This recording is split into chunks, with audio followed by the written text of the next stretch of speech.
Let's understand sources of history in this video. Have you ever seen a cave painting and wondered who made it long ago? Or picked up an old coin and wanted to know its story? These are the clues that help us study people before writing began. Prehistoric means the time before people used writing or paper. There were no books or dated records from that age. Scholars had to dig, study tools, and read the signs left on rock walls to learn about those people. Tools, animal bones, shelters, and cave drawings all give us pieces of the past. Paintings on cave walls were the first art people used to share ideas and feelings. To study the prehistoric period, historians use five main sources. First, literary sources. Though rare and often religious, give cultural hints. The Puranas, epics like the Ramayana and Mahabharata, and Vedic texts do not give clear dates, but they show beliefs and customs. Upanishads explain early Indian philosophy, and Jaina and Buddhist texts add traditions and stories. Works like Panini's grammar and Patanjali's writings help us understand language and thought of the time. From later times, political treatises like Kautilya's Arthashastra and texts like Manusmriti show ideas of administration. Classical plays and histories by writers such as Kalidasa, Banabhatta, and Kalhana give social details and king lists. Second, archaeological evidence comes from careful digs of monuments and art. Sir William Jones set the stage with the Asiatic Society, and Alexander Cunningham is called the father of Indian archaeology. Lord Curzon expanded the Archaeological Survey, and John Marshall led major digs. Dayaram Sahni discovered Harappa and Mohenjo-daro in 1921, and R.D. Banerjee continued work in 1922. Systematic excavations from 1924 to 1931 revealed the Indus Valley civilization. Third, inscriptions are written records carved on stone or metal and studied by epigraphy, which means the study of inscriptions.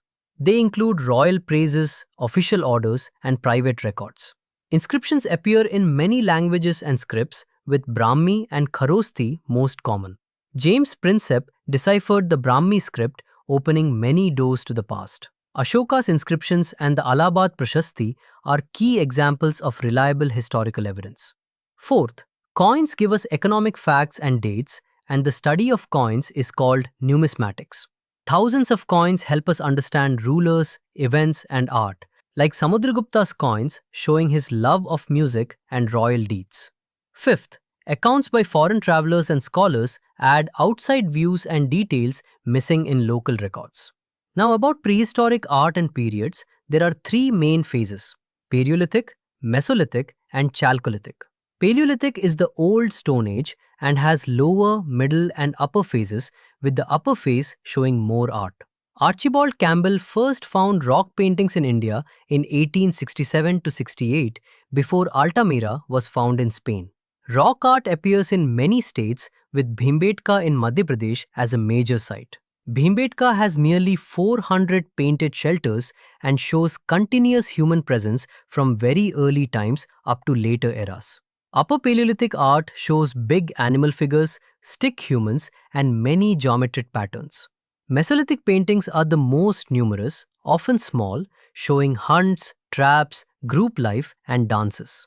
Chalcolithic art belongs to the Copper Age, and it links to settled farming, pottery, and metal tools.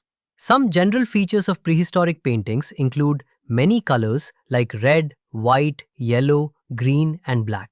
Paints came from ground-colored rocks. Binders were animal fat or tree resin, and brushes were plant fibers. Colors stayed bright for thousands of years because of reactions with the rock surface. Paintings are found in lived-in and empty caves, so some may have been signals or warnings.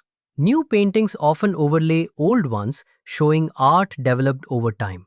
Symbols often come from nature and religious feeling, and geometric patterns appear alongside daily scenes. So what do we learn from this? We learn that no single source tells the whole story, but together, texts, digs, inscriptions, coins, and foreign accounts let us reconstruct early life. Art shows daily life, beliefs, tools, and social life in simple but powerful ways. Let us quickly remember, prehistoric means before writing. Main sources are literary, archaeological, inscriptions, coins, and foreign accounts, and art moves from Paleolithic to Chalcolithic. So today we learned how scholars read many kinds of evidence to build a picture of ancient life. Keep your curiosity alive and do not rush learning. Take one piece of evidence at a time. Explore more examples and images gently on EduRev to deepen your understanding and enjoy the journey into the past.